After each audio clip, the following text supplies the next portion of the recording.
de Sud California. Quédate en este espacio donde conocerás más sobre la defensa y promoción de tus derechos humanos. Por el respeto de tus derechos. Comenzamos.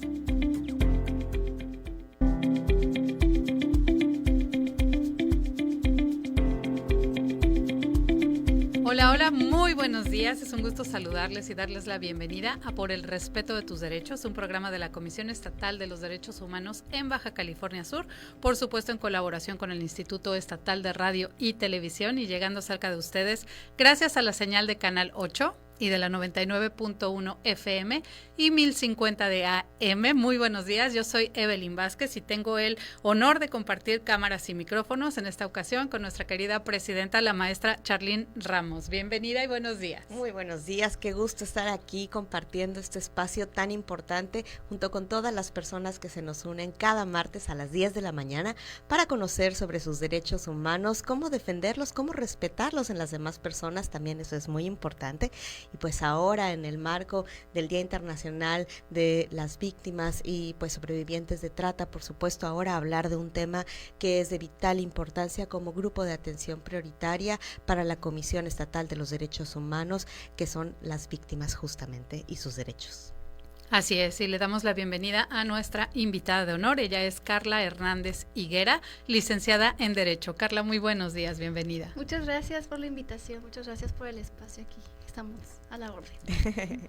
Pues vamos a platicar un poquito de este tema tan importante de asesoría jurídica en víctimas, por supuesto en materia de derechos humanos. Y a mí me gustaría primero, para abrir este tema, presidenta, esclarecer qué quiere decir ser víctima. ¿Cuándo contamos ya con la condición de ser víctimas?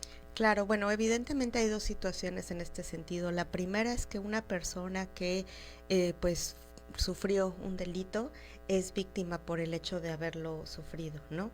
En ese sentido, pues está esta condición de saberse que, pues, lamentablemente aconteció una situación que violentó nuestra esfera de bienestar y evidentemente dañó en este sentido, ya sea a través de un delito de un particular o de algún abuso de autoridad, una violación de derechos humanos. Y ya después de esta situación, pues lo que se busca a través del proceso legal es el reconocimiento de esta calidad de víctima desde el punto de vista legal a través de los distintos procesos y procedimientos que existe dentro de nuestro sistema legal para tal efecto. Por eso es tan importante que cuando lamentablemente sufrimos algún delito, pues acudamos a las instancias correspondientes a poner la denuncia y sigamos y continuemos los procesos.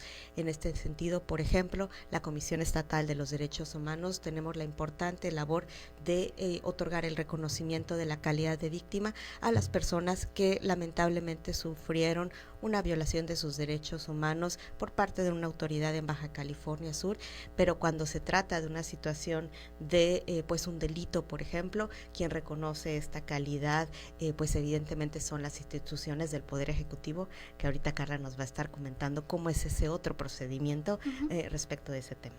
Claro que sí, y a veces también cuando hablamos de víctimas, pues no todas saben que tienen derechos desde el primer momento. Entonces, ¿qué es lo primero que debe de conocer o de saber una persona a la que se le han violentado sus derechos humanos, Carla?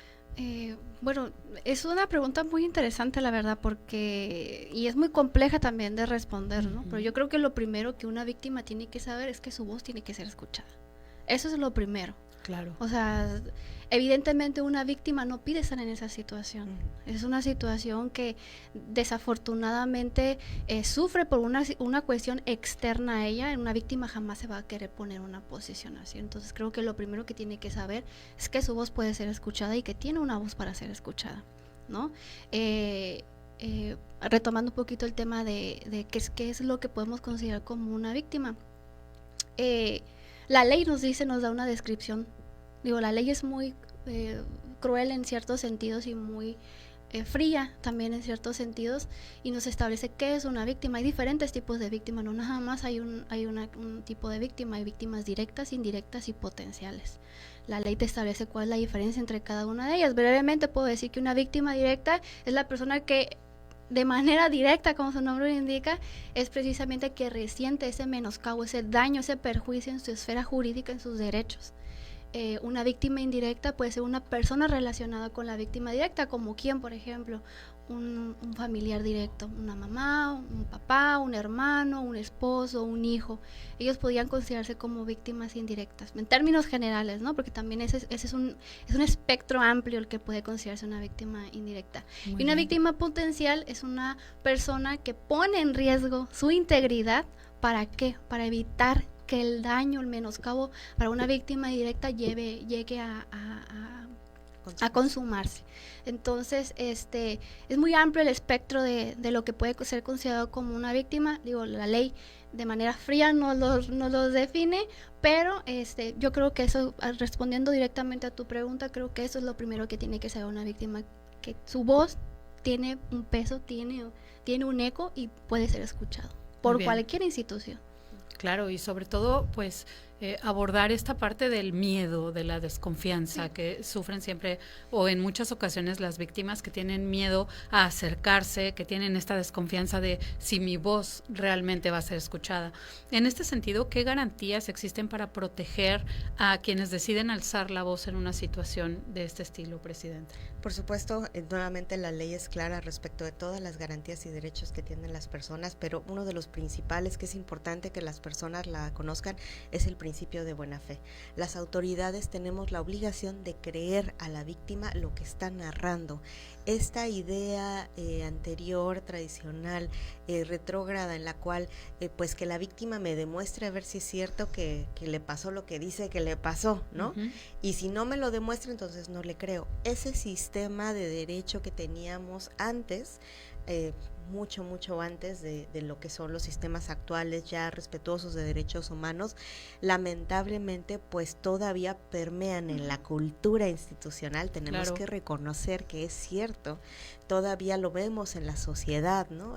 No nada más en las instituciones públicas, sino en la sociedad en general, cuando vemos y leemos los comentarios que hacen las personas en redes sociales, muy graves, desde el anonimato, ay, seguro está mintiendo y seguramente quiere dinero, ese tipo de comentarios obviamente lo que hacen es ir en contra de este principio de buena fe, de creerle a las víctimas. Y también los medios de comunicación, por supuesto, ¿no? Cuando un medio de comunicación da una nota amarillista, claro. Seguro se fue con el novio, todo este tipo de situaciones, por supuesto, son las que están violentando este principio, esta garantía, este derecho indispensable de las víctimas de buena fe y que se les crea. Lo que en dado caso se tiene que probar es la mentira de la víctima. Si una persona considera que una persona está realizando una declaración en falsedad y que no le pasó lo que dice que le pasó y que está mintiendo y está abusando del proceso legal, por supuesto hay que demostrar esa mentira. Y una vez demostrada esa mentira, por supuesto que ya entra este otro sistema de derecho con estas otras situaciones en las cuales, por supuesto, sabemos mentir ante una autoridad en un proceso legal es un delito también. Entonces, por eso es tan indispensable realizar esta labor de todas las instituciones, de la sociedad, de los sistemas de comunicación, de las personas periodistas, de que las escuelas también, por ejemplo, en conjunto nos aseguremos de que cuando una víctima llega y nos cuenta una situación que lamentablemente padeció o vivió, le creamos siempre se le tiene que creer en primera instancia, y a menos que se nos demuestre lo contrario, es decir, a menos que se nos demuestre que la víctima mintió, siempre se le tiene que creer a la víctima. Qué importante tener presente este principio de buena fe y tener la claridad de que lo que se debe demostrar es la mentira, no la verdad. Exactamente. Como abogada, Carla, ¿cuáles consideras que son los retos más grandes en el momento de defender a una víctima frente a las instituciones, frente a la autoridad? Igual creo que evidentemente ese arraigo que tenemos como instituciones en general, de no creer en un primer momento lo que las víctimas nos pueden estar diciendo, creo que ese es el primer tope de pared con el que nos damos, ¿no? O sea, creo que eso es importante también, culturalmente irnos documentando respecto a toda esa evolución que el papel de una víctima desarrolla tanto en un proceso penal como en un proceso de investigación de una violación a un derecho humano. También creo que un reto muy importante es darle precisamente esa participación a la víctima. Muchas veces en el proceso penal se olvida que la víctima es parte también, ya está reconocida a nivel constitucional, incluso su participación y su derecho a ser formar parte del proceso, a tener opinión, a ser escuchada en todo momento. Entonces creo que no perder de vista eso, ¿no? Esa evolución de la figura de la víctima a lo largo de este tiempo. Hubo una reforma muy aludida por todos nosotros como abogados en el año 2008 en materia del sistema de justicia penal, que precisamente evolucionó de ser un sistema, digámoslo así, tradicional, escrito, evolucionó a ser un sistema oral. ¿Y qué es lo que busca la oralidad? La publicidad, que los procesos no sean reservados, que no sean escondidos, que sean públicos. ¿Para qué? Para que las personas tengan más participación. Y una de esas personas que tiene más relevancia ahora en ese proceso penal es precisamente la víctima. Hubo otra reforma en materia de derechos humanos en el año 2011, donde ya constitucionalmente se eleva ese derecho de las víctimas a rango constitucional y se les da, repito, ¿no?, esa evolución de sus derechos, pues ya de manera más activa, y se busca precisamente que la víctima tenga una participación más activa en los procesos en donde se ve involucrada. Digo, repito, una víctima jamás va a querer ser víctima, ¿no? Claro. Pero evidentemente al reconocerles esa participación, pues ya su participación como tal pues puede ser más productiva, ¿no? Y también la víctima, creo que para ellas es desde la práctica, yo lo veo desde la práctica, veo que el hecho de estar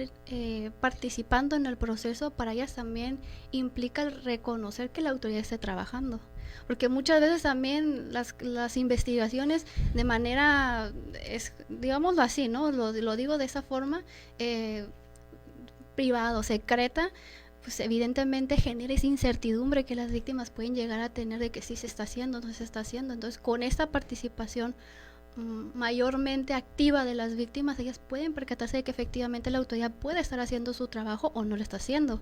Y también tienen la oportunidad de conocer de que en caso de que no esté haciendo su trabajo, ellas tienen derecho a evidenciar que no está haciendo su trabajo esa persona, ¿no? El servidor público que sea, digámoslo así en términos generales, ¿no?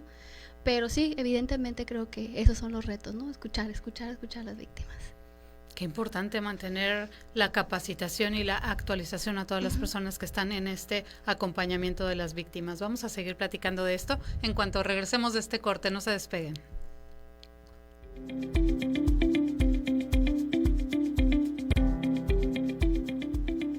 Estás escuchando Por el Respeto de Tus Derechos. El Instituto Estatal. ¿Sabías que en la población de Guerrero Negro, en el municipio de Mulegé, se ubica la salina más grande del mundo en la que trabajan alrededor de 1,000 personas? Anualmente, la producción de sal en esta planta supera los 8 millones de toneladas. La sal producida en el territorio sudcaliforniano se exporta a Japón, Estados Unidos, Canadá, Corea, Taiwán y diversos países de Centroamérica.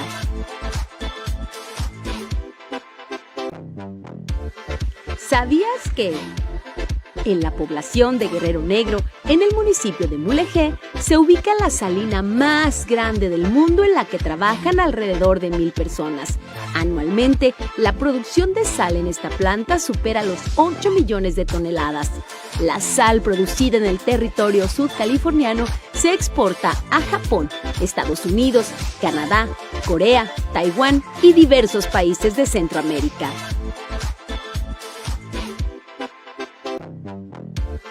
¿Sabías que en la población de Guerrero Negro, en el municipio de Mulegé, se ubica la salina más grande del mundo en la que trabajan alrededor de 1,000 personas?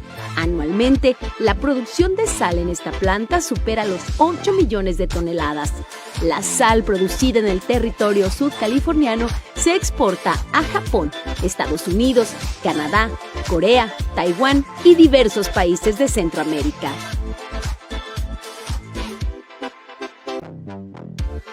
¿Sabías que En la población de Guerrero Negro, en el municipio de Mulegé, se ubica la salina más grande del mundo en la que trabajan alrededor de 1,000 personas.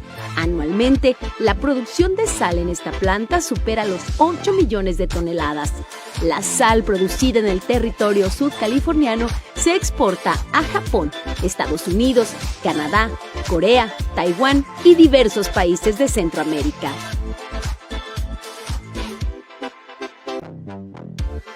¿Sabías que?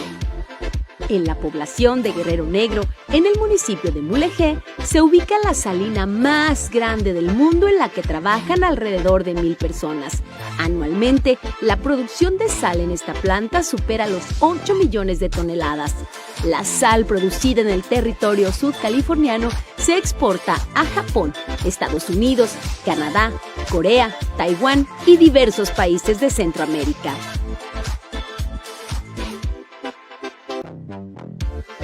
¿Sabías que? En la población de Guerrero Negro, en el municipio de Mulegé, se ubica la salina más grande del mundo en la que trabajan alrededor de 1,000 personas.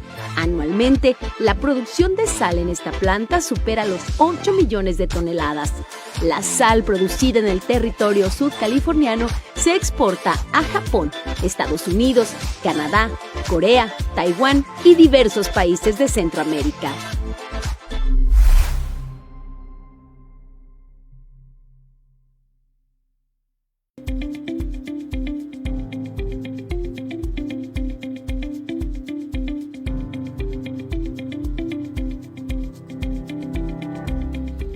De vuelta aquí en Por el Respeto de Tus Derechos. Les recuerdo que nos pueden seguir en nuestras redes sociales de la Comisión Estatal de los Derechos Humanos, donde nos encuentran como CEDH-BCS. Ahorita estamos en vivo a través de Facebook y si se perdieron algún programa pueden verlo a través de la plataforma de YouTube y de Spotify.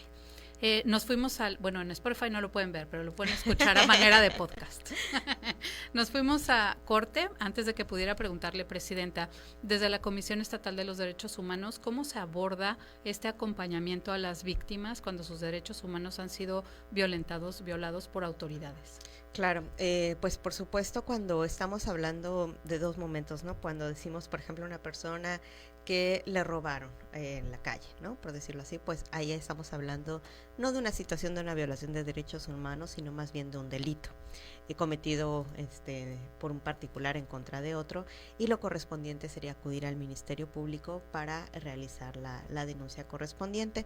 La persona tiene todo el derecho y la capacidad y la posibilidad de acudir directamente sin necesidad de un abogado o de una abogada para presentar su denuncia. El Ministerio Público tiene la obligación de brindarle una asesora jurídica de manera gratuita en este sentido y tomarle su declaración, su denuncia, etcétera, ¿no? Cuando se da una lamentable situación en la que, por ejemplo, el Ministerio Público, en este mismo ejemplo, ¿no? Dice, no te voy a tomar la denuncia hasta que no me traigas la factura de lo que dices que te robaron y que me acredites la propiedad, hasta entonces te tomo la denuncia. Ahí ya estamos hablando de una violación al derecho humano, del acceso a la justicia que tiene la obligación el Ministerio Público de tomar la denuncia. El Ministerio Público no puede condicionar la presentación de la denuncia a que se le demuestre la propiedad del bien que dice que se le sustrajo y se le robó. Si el Ministerio Público se niega a realizarlo, pues entonces ahí estaríamos hablando de una violación de derechos humanos y ahí procedería ya lo que es el procedimiento de queja ante la Comisión Estatal de los Derechos Humanos, donde tomaríamos su queja e iniciaríamos la investigación, pues por supuesto preguntándole a la autoridad el informe justificado por qué realizó esa actuación, con qué fundamentación jurídica, con qué razón le dio a la víctima para negarle el servicio, y pues ya en este sentido la autoridad podría indicar lo que correspondiera en este sentido. A veces podría decir, pues es que son nuestros protocolos internos, y pues ya tendríamos que analizar la necesidad de articular de manera correcta esos protocolos internos para que no estén violando derechos humanos, no solamente para esta víctima, sino en general. O a veces podría decir la autoridad, no, es que no se le negó, se le comentó que tenía que traer también después su factura, dijo que no quería y entonces se fue, ¿no? También pasa, también puede pasar que las personas a veces entendieron mal la información o la actuación, y pues en ese sentido nada más darle el seguimiento y pues se da pues en este sentido, este tipo de procedimientos. Cuando estamos hablando de una situación muy particular de una víctima, por ejemplo, que un policía le amenazó de muerte, ¿no? Sería, pues llega a la Comisión Estatal de Derechos Humanos a poner la denuncia, se apertura el procedimiento de queja y aparte de eso se tiene que dar la denuncia al Ministerio Público, porque nosotros estaríamos entrando a la investigación de la violación de derechos humanos, pero además hay un delito ahí en dado caso que se tiene que investigar por parte del Ministerio Público, pues de este tipo de situaciones por el tema de la amenaza. Sería pues difícil considerar que se fuera respetuoso de derechos humanos decirle a la persona, ve a la policía a poner la denuncia, ¿no? Cuando estás hablando de que es la misma autoridad la que le está en este sentido vulnerando. Entonces ahí es donde entraría una conveniencia del acompañamiento de la Comisión Estatal de Derechos Humanos y otras instituciones que en dado caso, por ejemplo, si es una mujer, pues el Instituto de las Mujeres, etcétera, ¿no? Con más acuerpamientos para asegurarnos y garantizar que a esta víctima en particular, el agresor, la persona que le está brindando estas amenazas, en dado caso que está siendo señalada de estas amenazas, porque recordemos que también está el principio de buena fe, claro, y también el principio de la obligación de garantizar la inocencia, la presunción de inocencia de la persona que está siendo señalada.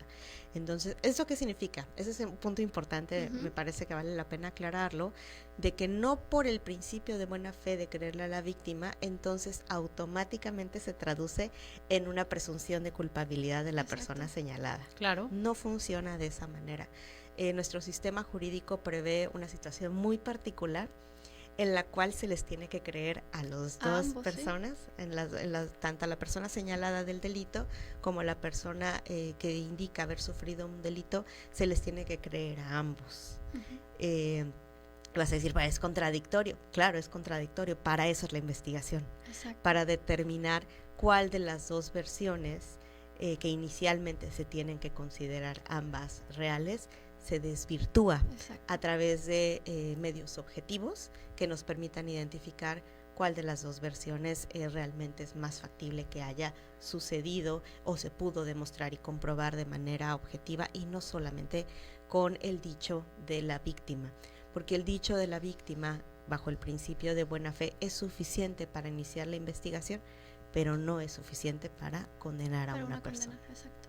Qué interesante. Muchas veces por las víctimas lo que pasa por la cabeza es, ok, necesito ayuda, me voy a acercar a un abogado, pero cuesta y no tengo dinero en este momento para pagar esta situación, pero necesito el apoyo. Entonces, sabemos que existen asesorías legales gratuitas. Carla, tú me mencionabas ahorita fuera del aire que todas las instituciones, platícanos un poquito cómo funciona. Sí. Como servidor público, si eso está reconocido también a rango constitucional y procesalmente hablando, todo servidor público que tenga contacto con una víctima tiene la obligación de canalizarlo a la institución a la que debe de acudir para ya sea presentar una denuncia, presentar e iniciar un procedimiento de queja. Recordemos que hay competencias entre autoridades, ¿no? En materia penal, por ejemplo, existe la competencia federal y la competencia estatal, que normalmente o comúnmente le llamamos el foro común, ¿no? Como para que los radioescuchas puedan entender un poquito más, es eso, el foro común es la competencia estatal.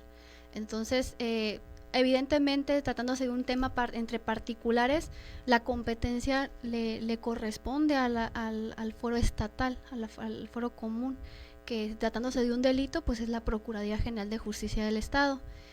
Cuando se habla de servidores públicos de rango federal, por ejemplo, elementos de la Sedena, elementos de la Guardia Nacional, elementos de Marina, ese tipo de autoridades, IMSS, ISSSTE, cuando hay una vulneración a un derecho por parte de una autoridad federal, es la competencia federal que le correspondería en todo caso, en dado de actualizarse un delito, a la Fiscalía General de la República o en caso de violación a derechos humanos a la Comisión Nacional de Derechos Humanos, porque también entre comisiones de derechos humanos hay competencias, no todo lo conoce Comisión Estatal de Derechos Humanos. Pero bueno, partiendo de eso, cualquier servidor público que tenga contacto con una víctima está obligado a direccionarlo a la institución que tenga que ser la competente pues para atender su problemática, ¿no? Y en dado caso de que se niegue, pues bueno, ya también esa es una cuestión que puede constituir incluso hasta un delito. Hay delitos que son por acción, también delitos que son por omisiones cuando no hacemos, ¿no? Entonces, sí es importante que la ciudadanía sepa y se entere de que cualquier servidor público con el que ellos tengan contacto y sepan de una problemática está obligado a vincularlo y a orientarlo para decirle, no, aquí no es, porque puede ser el caso de que llegues a una institución que no sea la institución competente, pero esa institución tiene la obligación de decirte, no es aquí, pero es aquí. Y yo te acompaño para que tú puedas, por ejemplo, en el ejemplo que ponía la maestra, en dado caso de unas amenazas de un policía, evidentemente ir a un lugar en donde está la persona que tú señalas como alguien que te está causando un perjuicio, un daño, pues es riesgoso, por ¿no? Supuesto. Y acudir solo, pues obviamente a la víctima, hablábamos del miedo que luego les da de interponer sus denuncias o de hacer de conocimiento a una autoridad pues lo que está pasando. Evidentemente al tener un sustento, un apoyo por parte de otras instituciones, pues ya, tú también cooperas para que esa víctima alce su voz tenga un eco y pueda iniciarse esta investigación, que sí, evidentemente hay un principio de buena fe, hay un principio de presunción de inocencia, y es eso, es un choque de versiones, y la versión que prevalezca es la versión que va en algún momento, ya sea por una sentencia condenatoria o una sentencia absolutoria. También yo creo que es algo muy importante que en la práctica como abogados siempre seamos muy honestos con cualquier persona, sea víctima o sea no sea víctima, y realmente indicarles cuáles son las opciones que tienen, porque muchas veces se estereotipa a las víctimas, y hablábamos al principio del programa de que dicen, no es cierto, nada más quieren dinero. Discúlpenme, no nada más, una reparación de daño para una víctima no nada más es dinero. Exacto. Hay muchas formas de reparar el daño, y hay muchas víctimas que no quieren dinero, que quieren otras formas de reparación del daño, y existen muchas formas también de esa reparación del daño. Entonces creo que también una parte importante de que las víctimas sepan es que tienen opciones, y que no solamente es dinero lo que se puede obtener de la reparación del daño, porque también no todo el tiempo se puede reparar el daño de manera económica. Claro. Entonces dejemos también esos tipos de esos estereotipos con las víctimas. No todas quieren dinero, eso también es muy importante resaltarlo, ¿no? Hay otras formas de reparar su daño. Claro que sí, y he escuchado muchas veces que hablan de una revictimización. ¿Qué herramientas o acciones se impulsan desde la Comisión Estatal de los Derechos Humanos para que este proceso de atención a las víctimas sea menos revictimizante? Sí, el procedimiento lamentablemente en sí es imposible que no exista una revictimización. Exacto. Hay que reconocerlo, o sea, es imposible, porque claro, el solo hecho de obligar a la víctima a ir a poner una denuncia, revivir lo que le pasó, someterse a estudios y análisis y tener que escuchar en dado caso las mentiras de su agresor, las versiones de la otra parte, ¿no? Claro. Entonces en sí es un proceso verdaderamente complejo y no es posible evitarlo. Pero lo que sí es obligación de todas las autoridades es reducirlo al mínimo posible. Esa sí es nuestra obligación, por supuesto. Entonces, evidentemente, por ejemplo, desde la Comisión Estatal de los Derechos Humanos, pues lo primero que hacemos es capacitación, ¿no? O sea, brindar capacitación a las autoridades para que puedan identificar qué tipo de obligaciones tienen, por ejemplo, lo que decíamos, el principio de buena fe, ¿no? No hacer comentarios personales de ideologías propias que por supuesto vayan a dañar la dignidad de la víctima, con algún tipo de, es que es mi opinión personal que las mujeres no deben de salir en la calle, ¿no? Pues podrá ser su opinión personal, pero no tiene usted derecho a dar esa opinión personal a la víctima. Entonces, definitivamente ese tipo de situaciones son obligaciones que tienen los servidores públicos. Tiene derecho a su opinión personal, por supuesto, como toda persona, pero no tiene derecho a decírsela a la víctima y de esta manera revictimizarla con su opinión personal sobre las situaciones por las cuales supuestamente ha dicho de esta persona, considera que se justificó el delito que se le cometió, ¿no? Entonces, por supuesto, este tipo de cosas con las capacitaciones, con los principios, con los ordenamientos y los criterios que constantemente nuestro sistema legal avanza, constantemente seguimos avanzando en beneficio de las víctimas, en protección de las víctimas, y pues es una manera inmediata de apoyar a la prevención. Exacto.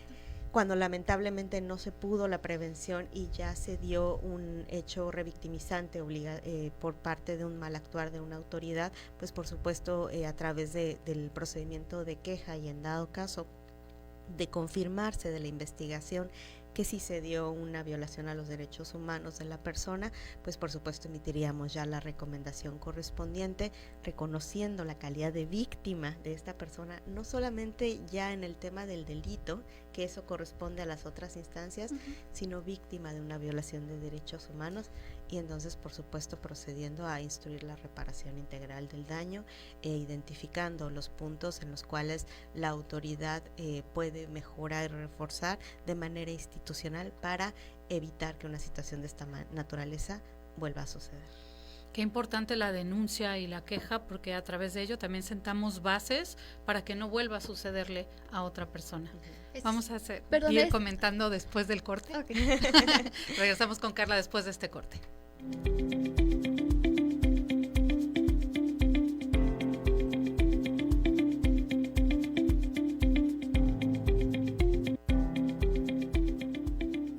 Estás escuchando Por el Respeto de Tus Derechos. Durante la temporada invernal, incrementa la incidencia de infecciones respiratorias. Por eso, es importante que las personas con comorbilidades, gente de 60 años y más, embarazadas, así como niñas. ¿Sabías que en la población de Guerrero Negro, en el municipio de Mulegé, se ubica la salina más grande del mundo en la que trabajan alrededor de 1,000 personas? Anualmente, la producción de sal en esta planta supera los 8 millones de toneladas. La sal producida en el territorio sudcaliforniano se exporta a Japón, Estados Unidos, Canadá, Corea, Taiwán y diversos países de Centroamérica.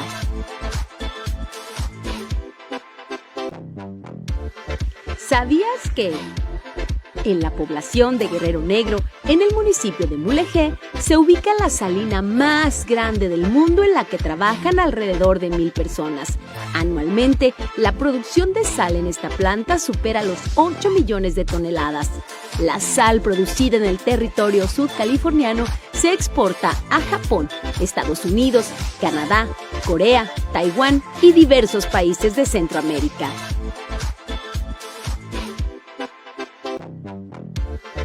¿Sabías que en la población de Guerrero Negro, en el municipio de Mulegé, se ubica la salina más grande del mundo en la que trabajan alrededor de 1,000 personas? Anualmente, la producción de sal en esta planta supera los 8 millones de toneladas. La sal producida en el territorio sudcaliforniano se exporta a Japón, Estados Unidos, Canadá, Corea, Taiwán y diversos países de Centroamérica.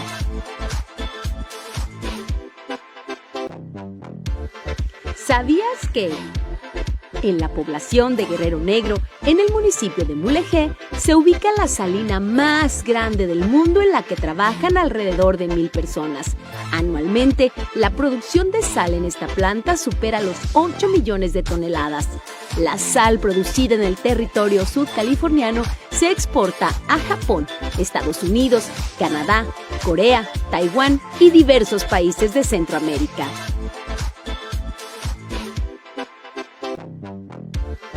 ¿Sabías que en la población de Guerrero Negro, en el municipio de Mulegé, se ubica la salina más grande del mundo en la que trabajan alrededor de 1,000 personas?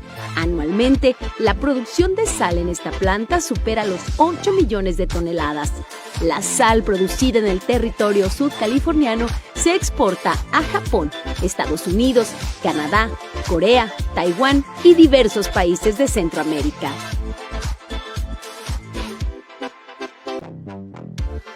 ¿Sabías que En la población de Guerrero Negro, en el municipio de Mulegé, se ubica la salina más grande del mundo en la que trabajan alrededor de 1,000 personas.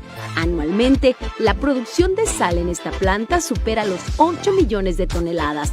La sal producida en el territorio sudcaliforniano se exporta a Japón, Estados Unidos, Canadá, Corea, Taiwán y diversos países de Centroamérica.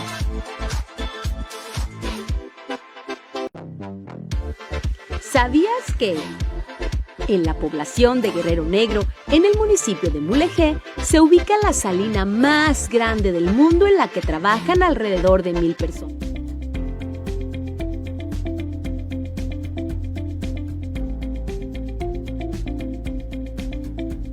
Estamos de regreso en Por el Respeto de Tus Derechos y nos fuimos a corte platicando con Carla Hernández. Ella es licenciada en Derecho y nos está platicando sobre la revictimización y cómo ocurre también en los juicios. Sí, retomando un poquito el tema que la maestra recién nos estaba platicando antes del corte, sí, evidentemente la revictimización es inevitable. Digo, por más que queramos proteger a las víctimas, por más que el sistema intente y los servidores públicos que participamos en él intentemos evitar la revictimización, llega un momento en el que va a ser una cuestión imposible.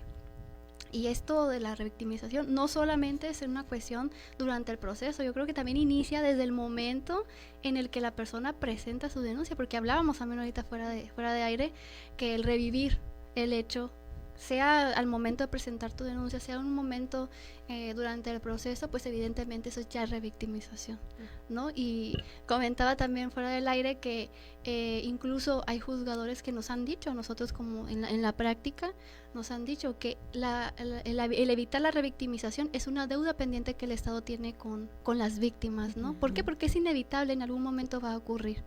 Entonces sí, coincido totalmente con la maestra, la obligación por parte de los servidores públicos es minimizar lo más que se pueda ese tema de la revictimización para las víctimas.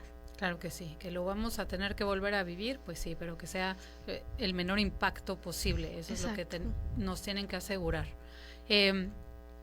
Y me imagino que cobra una vital importancia también las pruebas. Cuando ya hablamos de este proceso de investigación, que escucharlo suena muy complejo, decir te tengo que creer a ti y te tengo que creer a ti, y para esto hay una investigación, y las pruebas a veces no son tan fáciles de tomar o de tener.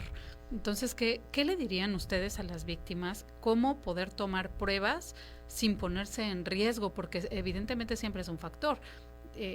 Esconder el celular, la foto, el video, ¿qué es una prueba y cómo lo podemos tomar sin ponernos en riesgo?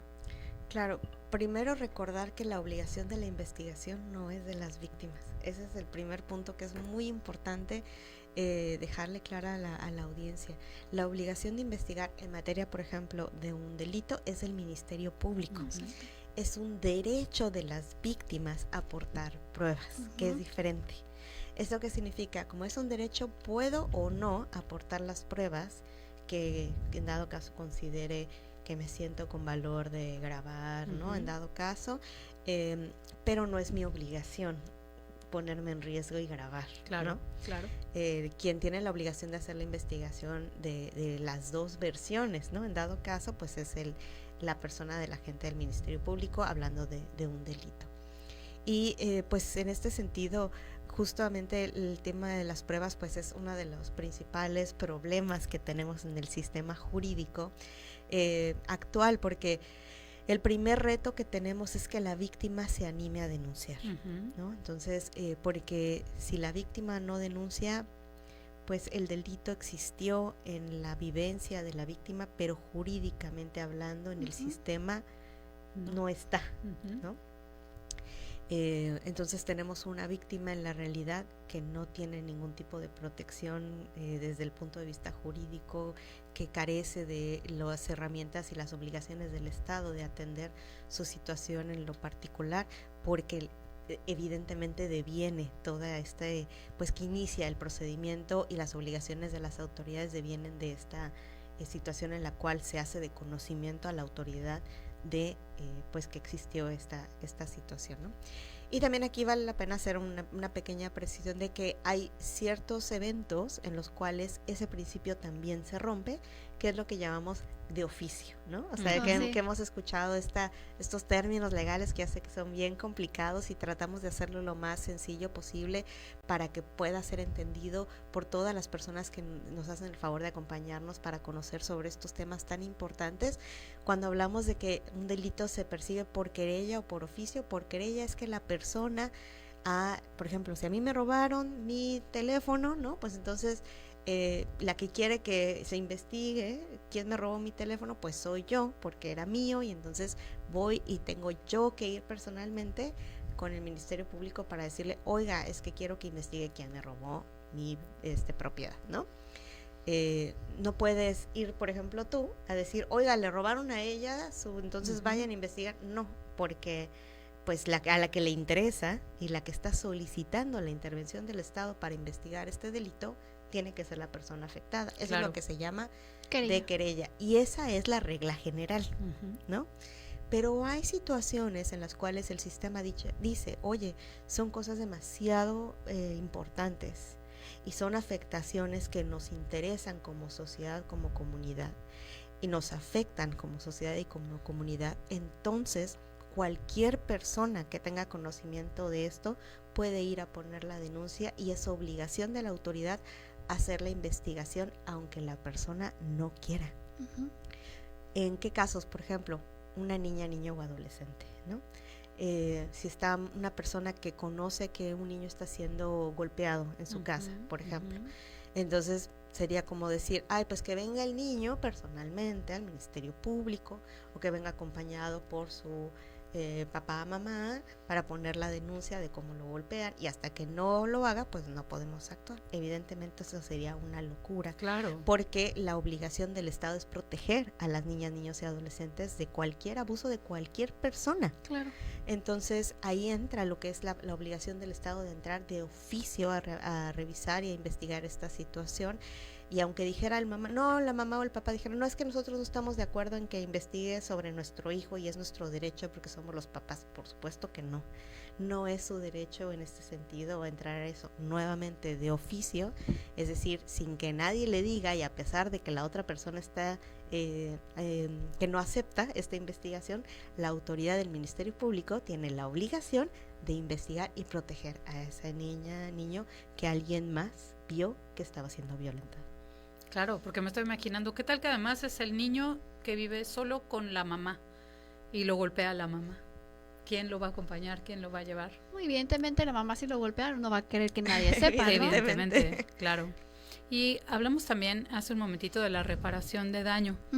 ¿En qué consiste la reparación de daño? Porque si bien no nada más es algo económico, ¿cómo puede lograrse una reparación de daño ante una persona que ha sido violentada? También esa es una pregunta muy compleja y yo creo que la mayoría de los abogados no nos atreveríamos a decir qué es una reparación del daño, ¿no? Pero, digo, nuevamente la ley de manera fría y de manera, ahora sí que literal, nos establece qué es una reparación del daño. Sí. La ley lo establece como una reparación integral. ¿Por qué? Porque es lo que se busca con la integralidad. Se busca que todas las esferas de la persona que fueron afectadas en algún momento pues sean reparadas, ¿no? Porque evidentemente en un tema no sé, digámoslo de índole, un homicidio por ejemplo, se pierde una vida, pero no nada más es la pérdida de la vida de la persona. Esa persona probablemente era papá, esa persona probablemente era jefe de casa, traía un alimento a la casa, tenía una casa que la rentaba y pagaba renta, generaba un ingreso para su hogar, y ese ingreso con la pérdida de esa vida humana pues se dejó de percibir. Digo, es crudo y es frío, pero así empieza el tema de la reparación del daño. Tienes que ver cuáles son todas las esferas jurídicas que afectó ese hecho victimizante. Entonces, hablamos en temas de reparación integral del daño. Hay 5 medidas de reparación integral del daño. La primera medida son las medidas de restitución. ¿Qué es lo que busca la restitución? Volver las cosas al estado anterior del hecho victimizante. regresando al ejemplo de un homicidio, evidentemente la vida humana no puede ser restaurada ni restituida. ¿Por qué? Porque la vida se pierde, esa vida ya se perdió. A lo mejor, analizando en caso concreto, pudiéramos decir, no podemos aplicar una medida de restitución en este caso.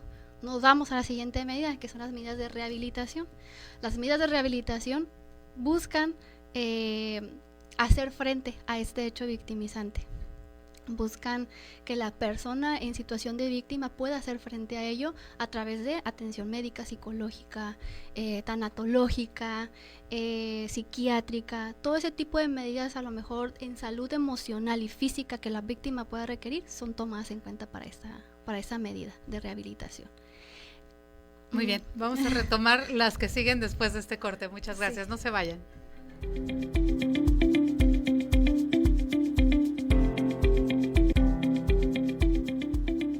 Estás escuchando Por el respeto de tus derechos. ¿Quieres saber qué hacemos? Estamos en una breve pausa. En unos momentos regresamos con nuestra programación. Gracias por sintonizarnos.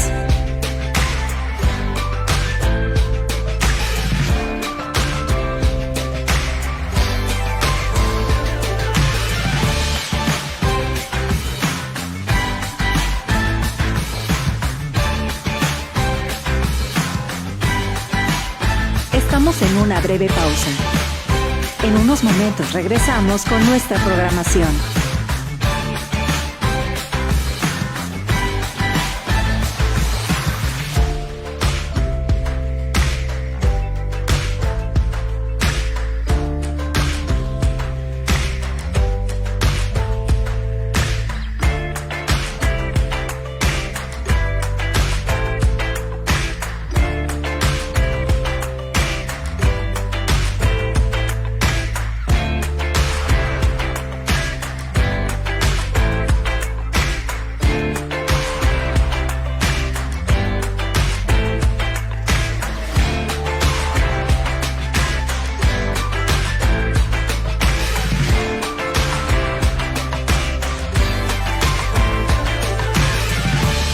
Estamos en una breve pausa.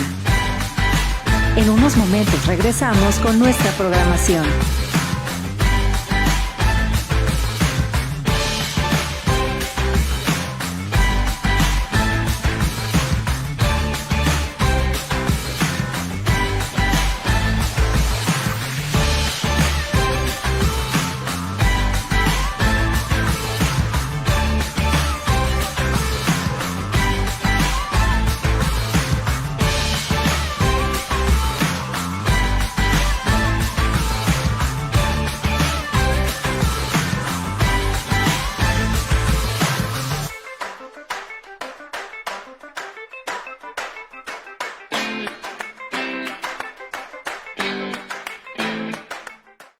Estamos en una breve pausa. En unos momentos regresamos con nuestra programación. Gracias por sintonizarnos.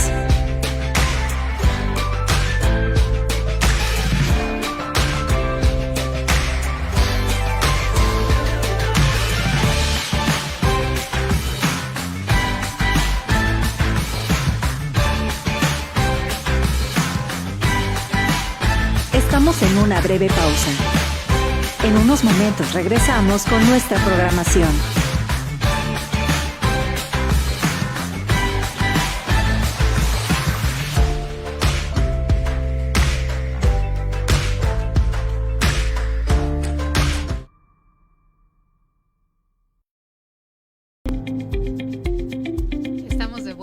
Por el respeto de tus derechos. Ya estamos en este módulo final y Carla, nos estabas platicando de la preparación integral. En el número 3 nos quedamos platicando. Sí, hablábamos de medidas de restitución, rehabilitación.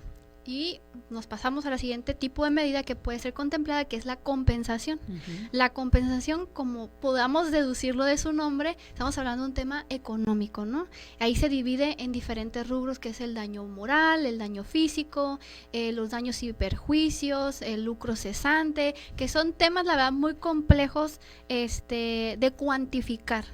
podemos decir que puede ir desde $1 hasta una cantidad infinita, ¿no? Sí. Pero sí, evidentemente también las víctimas tienen un derecho a ser reparadas en un tema económico, más sin embargo en la práctica, como lo comentábamos, ¿no? Para mí, en las víctimas que a mí me ha tocado llevar a cabo la representación jurídica, muchas veces no buscan ese tipo de medidas, no buscan otras como las que siguen, las medidas de satisfacción. Esas medidas, ¿qué es lo que buscan? En cierta medida enaltecer el recuerdo de las víctimas, sobre todo van enfocadas a víctimas cuya vida ha sido menoscabada, que se ha perdido esa vida. ¿Qué es lo que busca? Enaltecer su vida, saber cuál es la verdad de los hechos, de qué fue lo que pasó, cómo pasó. Ese es un derecho también de las víctimas, el conocer cuál es la verdad de lo que pasó, que es hecho victimizante, por qué se originó. Entonces esas medidas de satisfacción buscan eso, conocer la verdad. ¿Y en qué puede traducirse? Puede traducirse hasta desde una disculpa pública por parte de la autoridad, en este caso va más enfocada, como lo comento, en temas pues ya de mayor magnitud y a lo mejor a nivel institucional, a reconocer la institución que hizo mal y pedir una disculpa pública para las víctimas. Uh-huh. Eso puede traducirse en una medida de satisfacción. Y el último tipo de medidas son las medidas de no repetición. Y como su nombre lo indica, ¿qué es lo que buscan? Que el hecho victimizante no vuelva a repetirse.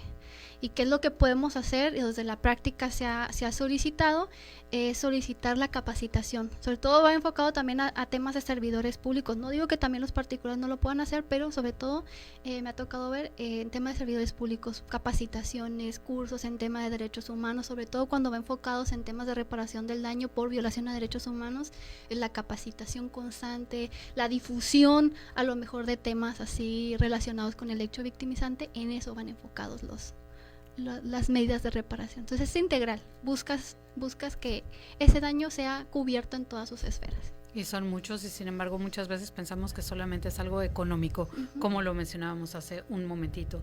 Presidenta, ¿qué mensaje le quiere dejar hoy a todas las personas que no sabían que pueden acudir a la Comisión Estatal de los Derechos Humanos para poner una queja, para recibir orientación? Claro.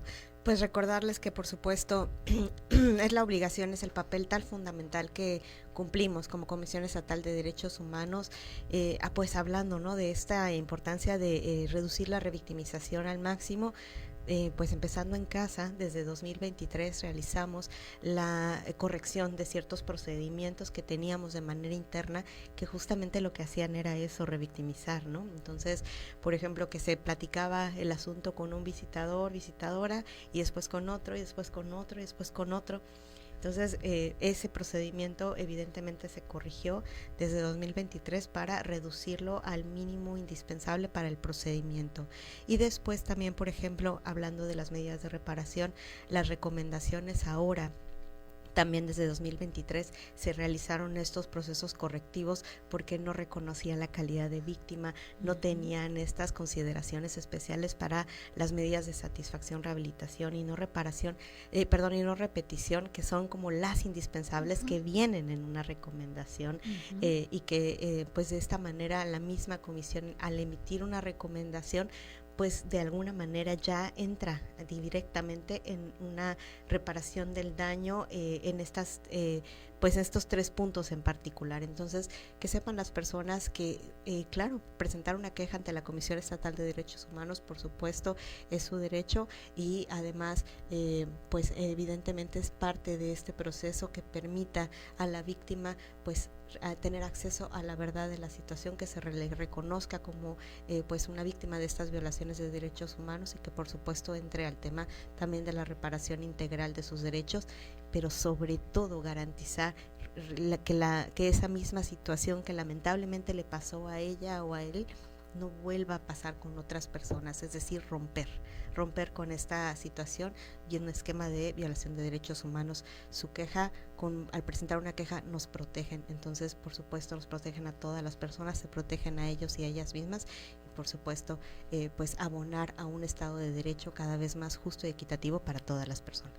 y va sumando. También en cierta medida es una responsabilidad para proteger a los demás y conocernos mejor. Muchas gracias, Carla, por haber estado con nosotros el día de hoy. Ya dijimos fuera del aire que nos vamos a ver más y la vamos a ver más por acá. Muchas gracias por escucharnos, por acompañarnos. Muchas gracias a nuestra presidenta, maestra Charlyn Ramos, por abrir este maravilloso espacio de diálogo.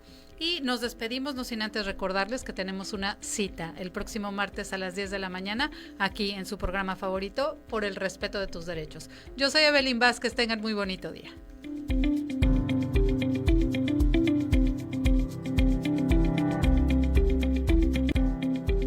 Esto fue Por el Respeto